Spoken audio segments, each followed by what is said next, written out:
Cyber security అనేది visual graphic shield. ఇది lockers and హ్యాకర్స్ని చూపిస్తుంది. ఇందులో మనకి మెయిల్ నుండి మన అకౌంట్స్ వరకు డివైస్ని అన్ని సెక్యూర్గా చేస్తుంది.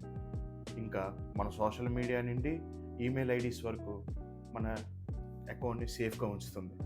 ఈ సైబర్ సెక్యూరిటీ అనేది మన డ్రైవ్స్ కానీ డేటా కానీ సెక్యూర్గా ఉంచుకుంటుంది.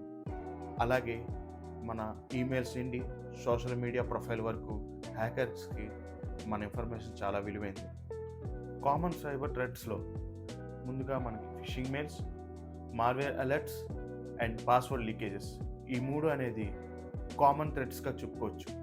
ఈ ఫిషింగ్ స్కామ్స్ అనేవి తరచుగా మన మెయిల్స్ కానీ మెసేజెస్ కానీ వస్తాయి. లక్కీ డ్రా గెలుచుకున్నట్టు ఓటీపీ లింక్స్ ఇలాంటివి మనం కానీ క్లిక్ చేస్తే హ్యాకర్స్కి మన డేటా మనమే ఇచ్చినట్టు ఉంటుంది. కాబట్టి ఇలాంటి వాటికి దూరంగా పెట్టాలి. మన డేటా కూడా జాగ్రత్తగా ఉంచుకోవాలి.